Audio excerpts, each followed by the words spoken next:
ভগবান কি জানে না ওটা কি?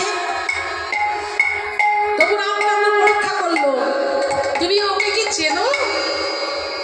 বিভীষণ বললেন, না প্রভু, আমি ওকে চিনি না, আমি ওকে চিনি না প্রভু। তুমি চেনো না? তাহলে কে?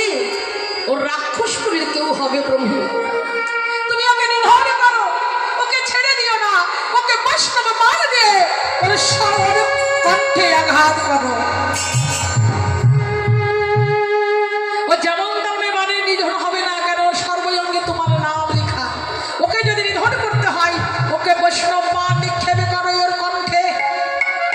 আমার প্রভু রামচন্দ্র আর বিলম্ব করলো না, যেই বৈষ্ণব মান নিক্ষেপ করলো, ওই বৈষ্ণব মান ছুটতে ছুটিতে গিয়ে ওই কণ্ঠে গিয়ে আঘাত করে মুন্ডুটা ছেদন হয়ে গেল। আর ধরটি আছাড় গিয়ে পড়লো মাটিতে। আরে কাটা মুন্ড গিয়ে আমার ভগবানের চরণে পড়ে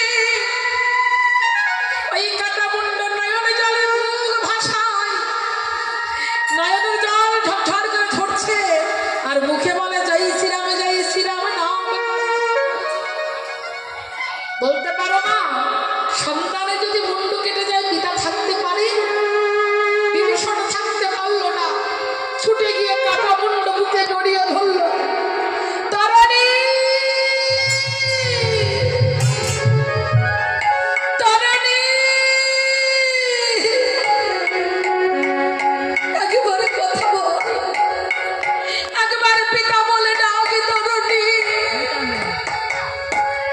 ওরে আমার নয়নের মণি তারণী, ওরে তরণী রে, ওরে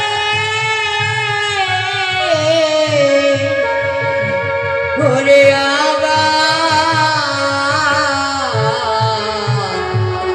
তরণী,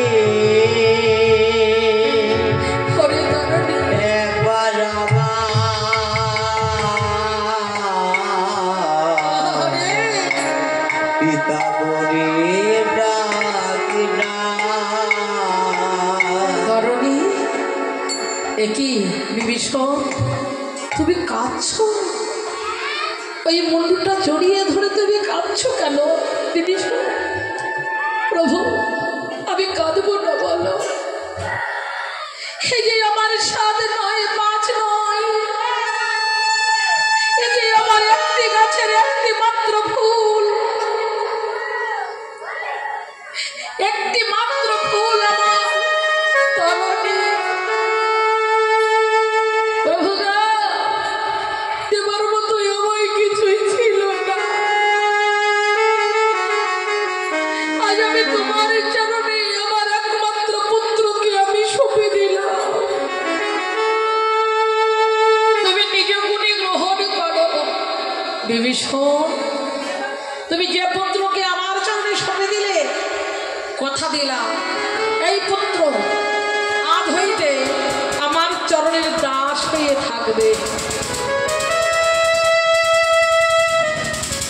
তবে হ্যাঁ, যার কাটা মুন্ডে আমার নাম হয়,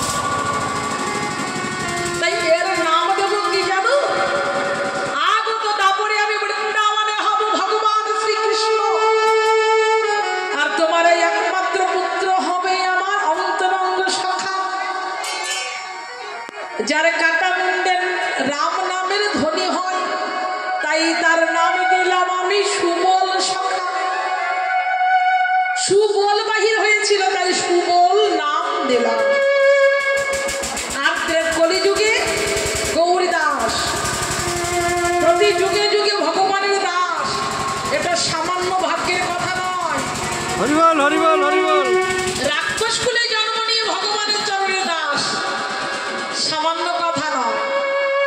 তা আজকে সেই সুবলের বদন দেখে আজকে আর খেলা ভালো লাগছে না। সুবল বলল, কানাই যা দেখা করে আই রায়ধনীর সঙ্গে, আমি সবাইকে দেখে রাখবো দাদা বলাই এবং ধেনুপাল সখাদেরকে।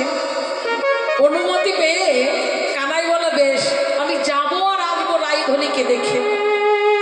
এই বলেই সখাগণ সঙ্গ ছেড়ে দিয়ে কোথায় গেল? কদম বৃক্ষের নিচে। ওই যে কদম বৃক্ষে উঠে বংশীর ধ্বনি করা।